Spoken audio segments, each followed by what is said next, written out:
Welcome to the second series of This CresFest World. More than 1,000 listeners now and rising, so we're quite a gang. Last month at CresFest, I got the chance to talk to Mark BANDICK from the South Australian contemporary bluegrass band, the Cherrypickers. Once we got started talking about regenerative farming and compost, I knew that here we had a firm friendship in the making, or maybe if not firm, then slightly soggy. But we started off talking about a beautiful singing session we had in Creswick's old Commonwealth Bank. If you love singing, if you love songs, and if you like the idea of moving to the country, building a new life, and becoming obsessed with compost, then you'll love this. But before we get to that, it's 25 years ago this month since Judy and I recorded an old Southern Baptist hymn called Only Remembered. Mark, all the other Cherrypickers and I shared the singing of it live at CresFest this year.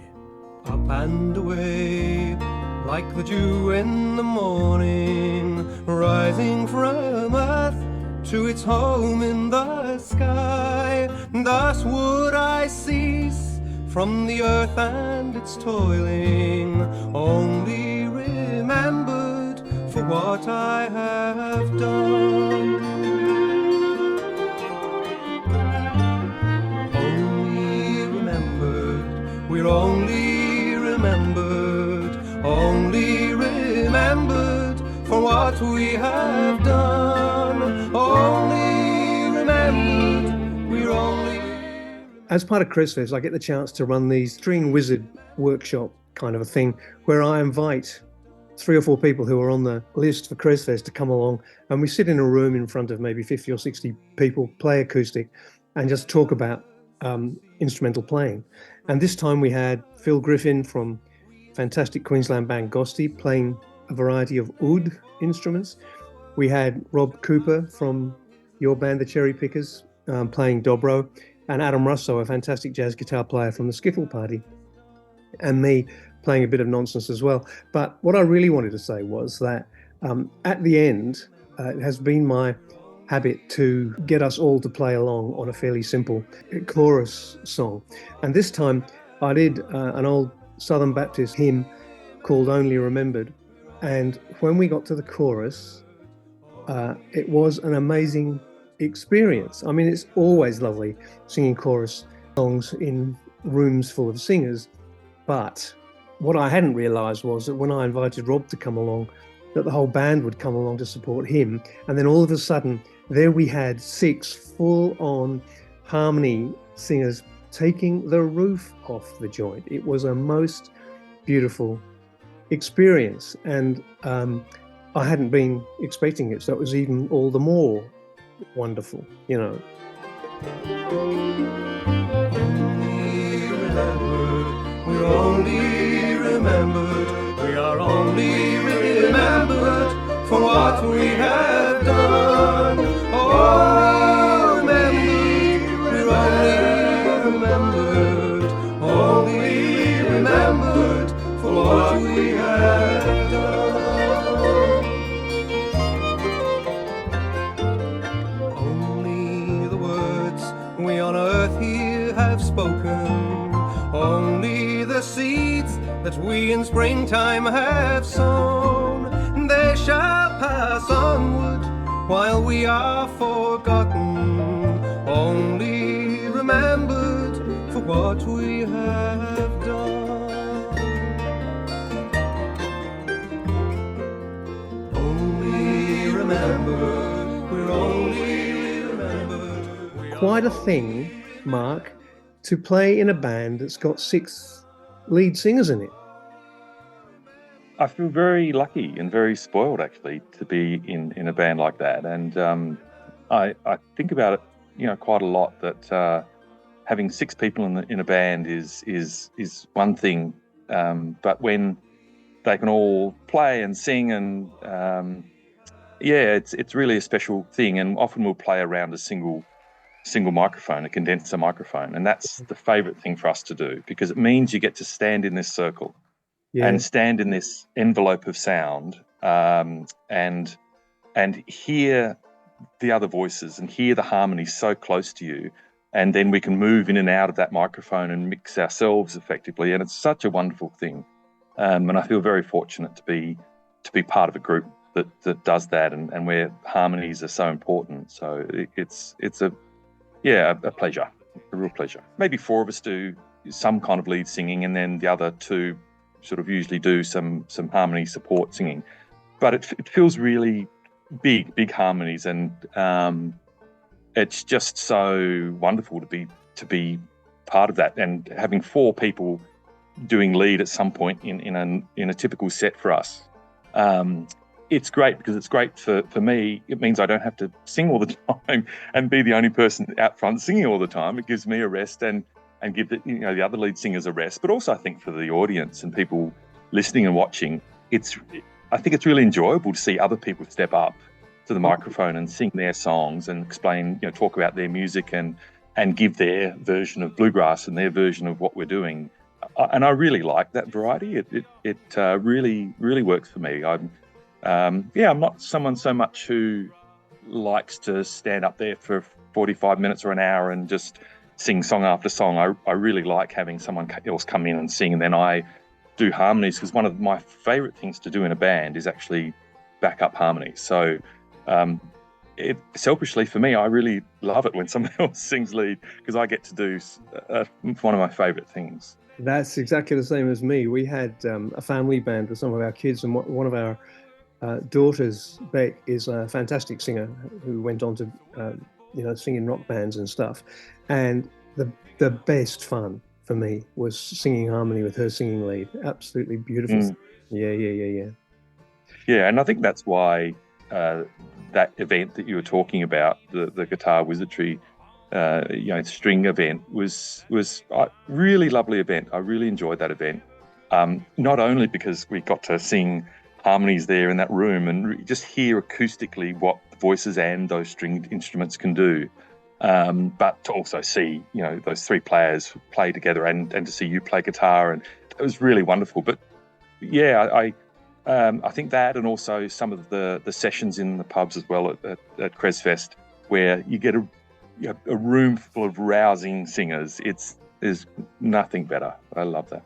Yeah, that's right. That's always been very important to us. And obviously when we were establishing exactly what CresFest was going to be like, it was important to us to find great old Victorian rooms all over the town, which were for large chunks of the year sitting underused, and to be able to put them to the public use that so many of them were designed for. I mean, that fantastic Victorian town hall was designed for the old days before PAs, when the mayor or a choir or whoever would sing on the stage and be listened to acoustically. So, I mean, really, you could put concerts on in there with no PA.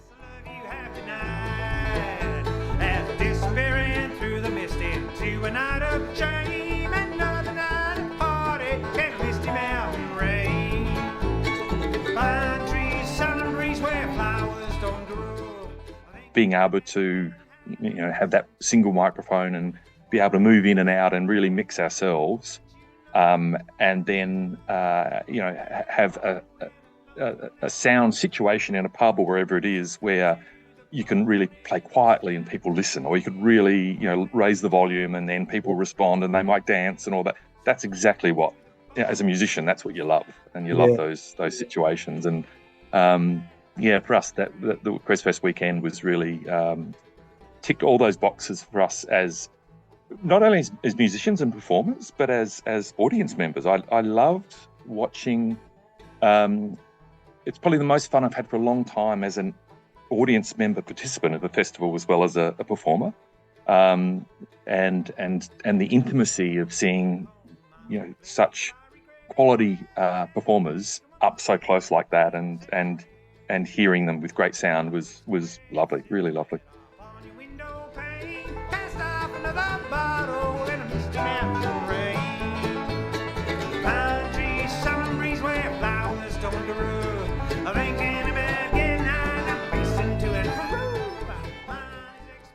The band started in Adelaide. Most of us are from Adelaide. The 2 brothers in the band, Paul and Rob Cooper, are originally from Sydney. And they moved to Adelaide about 2000, I think, 2001. And it was just really fortuitous meeting them because in Adelaide at the time, bluegrass music, there wasn't too many people playing bluegrass music. There probably was maybe 2 or 3 bands and not many other people besides that, really performing or playing or around the place. So to then meet the other, free musicians in the bluegrass world in Adelaide was pretty fortuitous, I have to say. And so how we met was that I was playing on a live-to-air radio station. So every Monday night in Adelaide, a community radio station that's been going for decades called 3D has a live-to-air radio show called the Hillbilly Hoop. And that had been going for years when I started to play there. And I think it was a movie made about it, a documentary made about it, and it might hold the record, I think, for the longest running outside broadcast live-to-air community show or something like that. It's really, it's a real community institution in Adelaide. And so I was playing there a little bit. Every now and again I'd go and perform with some people there, and it just happened to be the one night I was there, I hadn't been for a while, and one night I was there, Paul and Rob were there with a banjo and a dobro, and I thought, oh, okay. And I was just getting into bluegrass myself then, and they got up and played a Bella Fleck song or tune, and I thought, wow, this is really interesting, and they were really good, and so then I thought I'd go and talk to them afterwards, and I said, oh, look, I'm just trying to learn bluegrass. And they said, yeah, us too. We're just trying to learn bluegrass. So we were sort of like a bluegrass learner plates kind of band, really. All the spare people in Adelaide who were just trying to learn bluegrass just happened to find each other. And then at the same time, Lou, our mandolin player, had just sort of met Paul, the banjo player, and he was also learning bluegrass as well. And they formed a small band that was around for just a short period of time. So the 4 of us were the core members, really, I suppose, of the early days, and that's how we got together. And one of the really great things for me is that it was a band where we tried our best to learn how to play the style altogether. It wasn't someone, you're coming into a band where you've got people who've been playing for years and they know everything backwards, and you're thinking, oh, how am I going to make this work? It's all new to me, but it was new for all of us. And so we were discovering things at the same time, and we were listening to Bill Monroe and the Stanley Brothers and all these people at the same time, and then saying, hey, have you heard this track, or have you heard this Bill Monroe album? And so that was a really great learning experience, and to grow musically and to grow as a band at the same time was, I really, really feel very lucky to be part of a band like that. To tell you the truth, Mark, I think that's I didn't know that before, that you all kind of learned together, as you explain it. I think that's absolutely visible in the band when you play together. Like, there's an incredible, deep, what's the word? Empathy, sympathy, whatever the musical version of those words is. You're looking at each other all the time. You're completely au fait with the material, all of you, obviously. And a very relaxed, friendly vibe that comes off the stage, which, of course, would come about from so many years of putting it all together. Yeah, and that, fortunately for us too, that's carried on when we've had newer members come in, like Gage, our bass player, and May, our fiddle player, who've come in more recently, and they've slotted in exactly, in that sort of great way too, and they would have been in the band for the last 10 years or 20 years themselves. So it's a really nice thing when I'm glad to hear that, because that's what we hope people see and feel from coming to see the band. And again, just going back to that, the way we play, we're often very physically close together on stage, just because we have to stand around this mic. And it's not that we play that way every single time, but increasingly now that's the main way we do it. And I think when you're there having to sort of stand up to the same microphone and sing together and move out of the way of someone and let them come in to take a break on the fiddle or banjo, whatever it may be, it really is this sort of lovely kind of give and take and a choreography that I think would be harder if the band didn't feel like that, if you didn't know each other that well and you didn't know the material and you weren't on the same wavelength. I think trying to do all that movement and the sort of harmony and choreography, for want of a better word, around a mic would be, I think, harder if that sort of environment in the band wasn't there. I think, yeah, that's sort of how it feels. And I think over the years, it's really just, we spend time together, obviously as a band, but also at rehearsals. We would be often, having a meal before most rehearsals and going down to the farm of the Cooper brothers. They've got a farm down in the Fleurieu Peninsula, and spending a weekend rehearsing or cooking something on the coals and then playing. And so I think enjoying the music and enjoying each other's company and listening to each other play has just been such a great way to grow up with this music and with the band. Yeah, that's great. It's a beautiful sort of description of the organic development of a band and of friendships, people brought together by the music in the first place, but then the friendship moved wider.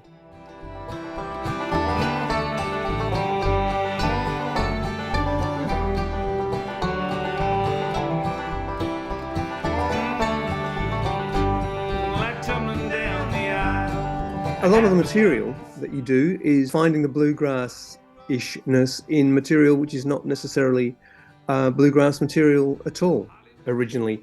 I am very fond of Just Like Firewood, which is one of the songs that you sing with the band, and it's a song by an Australian band, the Saints from Queensland, way back in the 1980s, and then covered by Bruce Springsteen in 2012 on one of his albums, and covered by you in a completely different style and framework. I think I like to use the term uncover because, often we call these things covers, and but I think what we try and do is find something in those songs or any song that maybe has a bit of a hidden side. And there are songs, sometimes people will say to us at a gig or somewhere else, they may say, I've got this great song you guys could do. And they might tell me what the song is.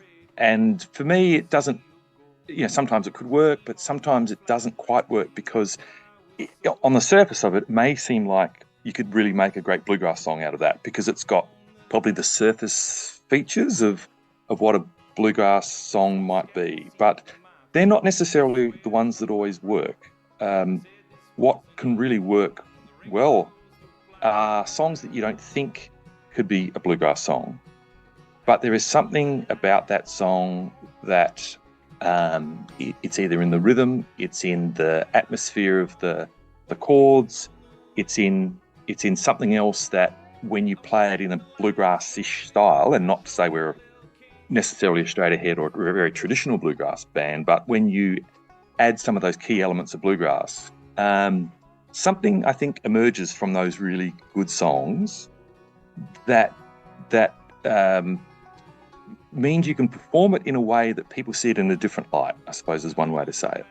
Yeah. And that's why we like to call them, our uncovers or uncovering these songs. And Just Like Firewood was one of those that just sort of happened where I was just playing those chords. Sometimes I think we were playing at a festival many years ago, and we were staying in the accommodation. It was this convent upstairs, and an old convent was just there and in this bunk sort of area, and I just started playing those chords. I didn't even know what the song was, but then I thought, that's a Chris Bailey song. Yeah, it's the Saints. And then Lou started to play along with that, just doing a chop, and then someone else did something else, and that just sort of fell together in a way because the rhythm kind of matched. One night in the motel room, eyes cast like steel, I drank the wine that you left on the table. I knew the morning was too far. That is about looking at why that song is such a great song first. Whether it's bluegrass, whether we can bluegrass it up or not, it's about, is that a great song? And if it's a great song and it has something hidden about it or unexpected, then we're definitely interested. So that's probably what appeals to us about those kind of songs. Sure. Well, certainly with Just Like Firewood, if you look at the lyrics, that's That is not a happy bluegrass song. It's a man. No. It's a man who's been, I think, the way I read it, it's a man who's just driven a long way to do this gig, and he's got to drive another 500 miles the next day, and he's staying in a motel, and he's absolutely down, and actually contemplating suicide, isn't he? It's not a happy thing, that song. No, and I remember hearing Chris Bailey interviewed about that song, and he was touring in France, all by alone, doing a solo tour, and he'd had a really pretty terrible reception, I think, and then people weren't really interested in what he was doing, and he went back to the hotel room, and he was pretty down, and it was winter, and I think it was a pretty dark time, for him at that point, and the song, and that's bluegrass is about those things. It's about those dark times, lonely times, love lost, sorrow and death, and all of the really interesting things about music and great songs. So, I think it's not that all of the songs on that album are like that, but we're really drawn to those kind of songs, I think. I knew the morning was too far, just like firewood I burn up, just like firewood, just like firewood I burn up, just like firewood. We're in a place called Mountain River, and so Mountain River is the top of the Huon Valley, and so the Huon Valley is when it's about half an hour from Hobart. Yep. And so when you're in Hobart and you look over the mountain, you look over Kunania, then you sort of at the back of that really is our valley starting after that. So and Huonville's the closest town. Cygnet's about half an hour away from us, a bit further southeast, right? But all within that broad Huon area, and it's a absolutely stunning, beautiful valley, and we feel very lucky to be at a place like this. So we have a small farm, and we're about to start building a house on Monday. So that's why you can see behind me here lots of exposed bits of wood, of wall frame and different things like that. So we're sort of moving out of this sort of area, the shed, and then starting to build a house here. So so anyone who knows who's built a house or renovated, it's a lot of work and a long time in the making. So we're really pleased for it to all be getting started. So how did we end up here? So I've been coming to Tasmania now for probably close to 25 years, and I came here first time in 99, and did some walking, and as you'd know, Tasmania is very famous for its bushwalking and amazing southwest wilderness and Tarkine and other places. And so I came here walking in the Western Arthurs and also up in Cradle Mountain. And it was back when I had a old 1976 Combi, and I had some friends and in the back, and we were all driving around for a month. Actually, we drove around Tasmania and camped, and I just loved it. It was one of the best holidays and trips I've ever had. And I didn't say to myself then, I'm going to move to Tasmania, but I just knew I'd be coming back here a lot. And so over the last 25 years, I've been back every 2 or 3 years, walking and visiting, and for different reasons coming back. And so it's just taken me 25 years to move here, I suppose. Yeah. And it's a remarkable place, I think, for anyone who's into nature and walking. Obviously it's a very beautiful place to be, and to me, one of the things about it is nature feels very close. Even when you're in Hobart, or it's there are the mountains right there, and there's so much walking just on the mountain there, and there's little paddy melons that are hopping around the suburb, and where we are here there's wombats and Tassie devils and paddy melons and all these different creatures that that you see so regularly, and that's a special thing to be able to do that. Yeah, and it's also the other reason that we moved here as well, is to start a farm. And there's a fantastic small farming, small agricultural community in Tasmania. That's the other really one of many great things about Tasmania is, but that one in particular is, it's a really great place to come if you're interested in small scale agriculture. And so we're starting a nursery business here, and also a small market garden. And there are so many really interesting people doing really great things on that small market garden and agricultural scale. It's really inspiring, and we've met a lot of that community, and it's incredibly inspiring to be part of that world. When you say that you're interested in sort of regenerating the land where you are, what kind of things are you doing there? Well, for us, I think the journey of coming here and starting a farm, and for me, that idea and that dream, I suppose, started probably about 10 years ago, when I was just really I don't come from a farming background necessarily. My mum's family were farming people, and my parents had a small farm for 2 or 3 years in the Barossa Valley when I was young. But I haven't had a lot of exposure to farming, but there's something in it that really speaks to me. And so that over the last 10 years, I've really tried to do a lot of education for myself about what it means in this time in history to be a custodian of land, and what responsibility we have. And I suppose that's where the regenerative side comes in. And the term regenerative is a really interesting one. If you ask 10 people, you probably get 10 different responses. But I think to me, what it means, and what I think are some commonalities about that term, is that it's very much about soil in particular, and thinking about soil health and building soil health, and that can be things like making sure that you think about the biology, not just the chemistry of soil. It's also about thinking about increasing the biodiversity about the place you're on, or part of, or looking after. And so all of those things can mean taking lots of different actions.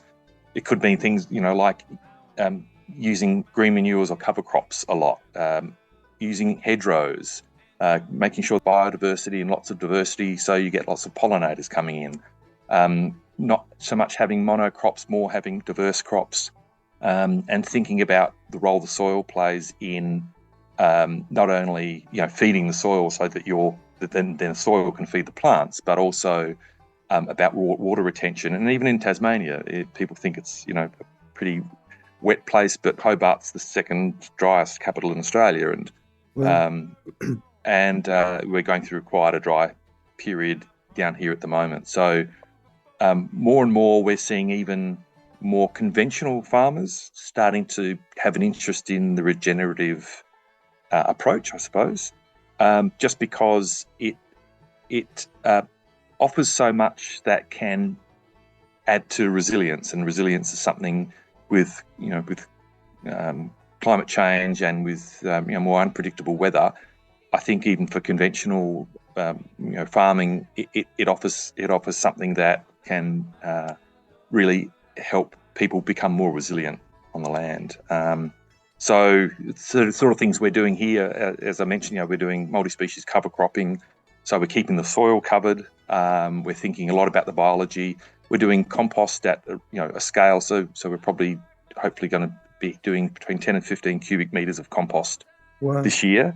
And I could talk about compost all night. It's I didn't know that about myself. I didn't know I'd be such a compost nerd and just be so obsessive about it. But I love it, and it's like magic to see all these raw ingredients turn into this beautiful, living chocolate cake-looking soil. It's amazing. And so we use a lot of compost, like our own compost on the property here, and that really helps.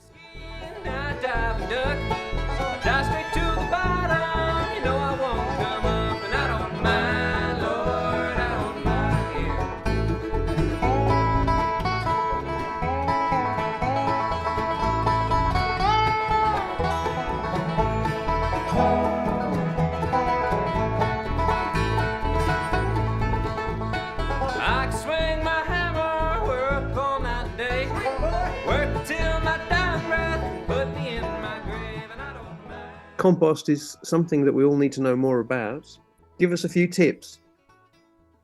Well, I think someone said to me a year or so ago that making compost isn't rocket science, but it's definitely science. And so I think that's probably a good rule of thumb about it, that you do have to pay some attention to it, which is something I didn't really, when I was living in Adelaide and I had one of those kind of bins in the backyard, I was one of those people who just put anything that I had spare into it and wondered why it sort of didn't smell very good and had lots of cockroaches and just didn't look very healthy. So I thought, okay, if I'm going to do this at scale, then I need to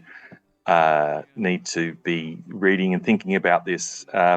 So I think the main things that I've really found that can work for us here is to and we do hot compost, and I think it's just about, part of it is about deciding what kind of composting you want to do. And cold composting, hot composting, they're both great, and cold composting just takes a lot longer, but you get great results at the end. For us, we wanted to have something that we could use reasonably quickly, so it takes us to do about 2 or 3 cubic meters. It takes us to get finished compost about probably about 4 months. And so it's a bit of time, and we turn it. So we've got a small tractor, and we turn it about 5 times, and we get really lovely compost. So I think the key things to do that kind of composting, even at a small scale, is to make sure you have the right combination of browns and greens. And you'll hear, for people doing or interested in reading about compost, you'll hear about the carbon to nitrogen ratio, the CN ratio. And you can read all these books and they'll tell you 30-1 roughly is sort of what you want to get. But it's quite hard sometimes to work out what that means in terms of so many buckets of this versus so many buckets of that and adding all that in. So I think the simplest way that I've found to make sure you're getting the right mix is just put in 50% greens and 50% browns. And that way you're probably going to get the best result without getting too technical and trying to calculate too many ratios of things. So that's probably the first one. The other one would be, particularly if you're doing hot composting, is to make sure it has enough air. And so not putting things that are too compacted together. So, not too much sawdust and things that sort of stick together too much. You want lots of spaces in between all the things that you put into the compost. So leaves are, shredded up leaves are a good one, and some, some grass clippings and things that can kind of create a bit of the gaps in air in it. The other one is moisture. So you want about between 50, 55, 60% moisture. And again, just the best rule of thumb is if you grab a handful of the compost or the material that you're hoping to compost and you squeeze it, if you squeeze it hard, you should get maybe a drop out of it. That's about right. And then if you're doing composting at a large scale, you sort of want to know roughly what the temperatures are in the middle versus on the outside a bit more. And so we've got a compost thermometer. And so you sort of push that in and the probe, and it tells you what the temperature is. And you want to get it best is probably between 55 and 65 degrees Celsius. And then it really is cooking, and then you want to be turning it, and the amount you turn it is really up to you, but as long as it's got, air, as long as it's got the carbon and nitrogen balance, the air, the moisture, then you're going to do pretty well. We cover ours just because, if it rains a lot, you don't want it to get too wet because it'll turn anaerobic. And if it's really, really baking hot, then, you can lose a lot of moisture. So we cover ours over the top, but it's it's got slats and chicken wire on the side so it can breathe a little bit. So that would probably be my tip, and you'll get lots and lots of worms coming in automatically too. So, oh, that's great. That's good advice. I'm going to start doing that, Mark.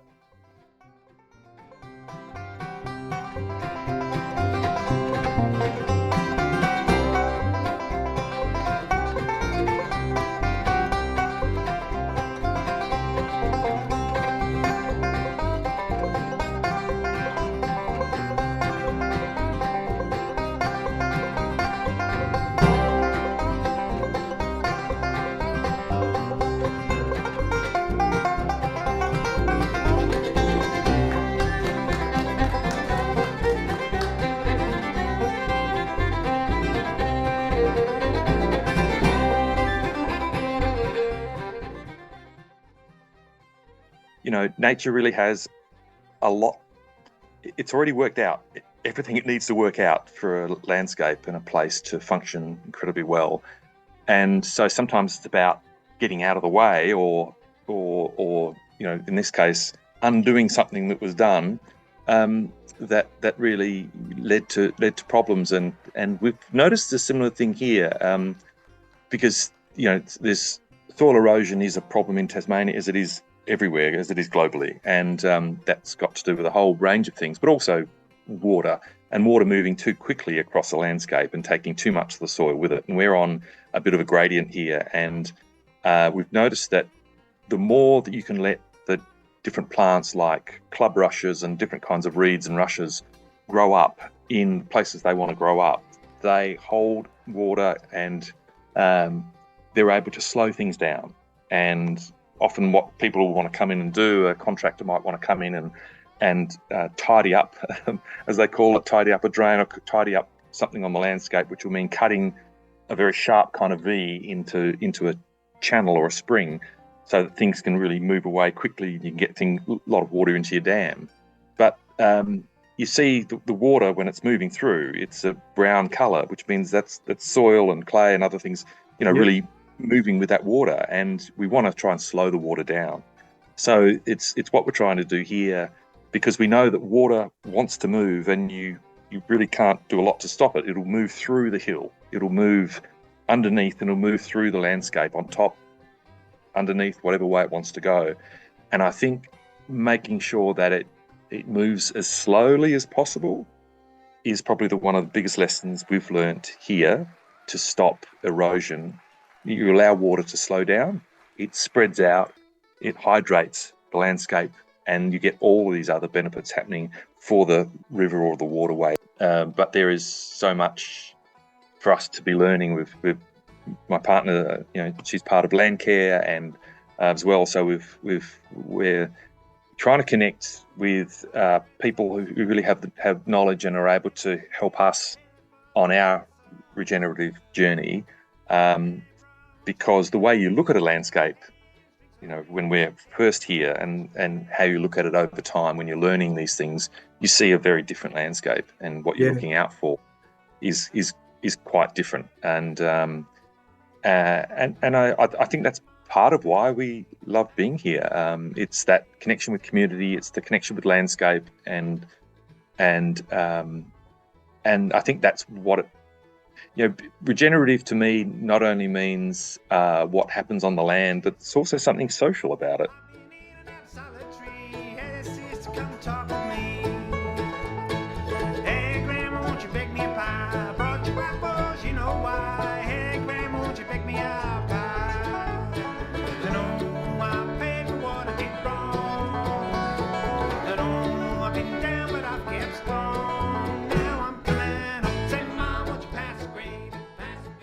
One of the ways I know I enjoy a festival is when I look at, I'm getting ready in the morning or something, and I look and I've still got the wristband on from 2 days or after the festival's finished.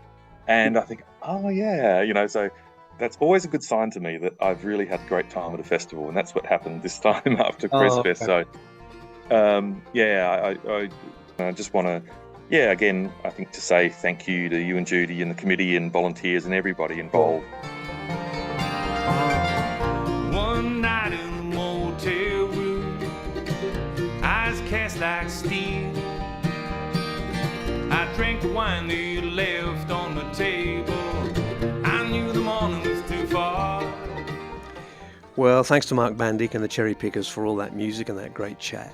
I just love it when conversations go in unexpected directions, and who would expect to start talking about bluegrass singing and end up talking about regenerative farming in Tasmania? The soundtrack to this episode came from a live video of the Cherrypickers recorded in the barn at Wombat Flat. It's an old barn at Neil's Flat in South Australia, recorded in 2021, and it's available on YouTube. Just search for the Cherrypickers Live. And just like firewood I burn. If you've enjoyed this episode, episode 1 in the second series of this CresFest World, then please rate us and tell all your friends.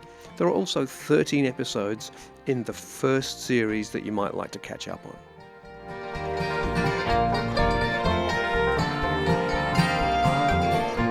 In the meantime, CresFest seems to go from strength to strength, now 3 years old and walking pretty confidently. Built and sustained by a great team of about 120 volunteers from the local area and further afield, and more than 1,000 audience members, and that's not counting the people who arrived in Creswick for all the free street and other activities over the weekend. You can stay in touch with the festival on the usual socials or at the website cresfest.com.au, where you can also subscribe to the email newsletter to get all the latest news and updates about the festival. That's cresfest.com.au. This has been This CresFest World. My name's Neil Adam, and as the BBC presenter of my youth, John Ebden, used to say, if you have been, thanks for listening. See you next time. One night in a motel room, eyes cast like steel. I drank wine they'd left on the table. I knew the morning was too far. Just like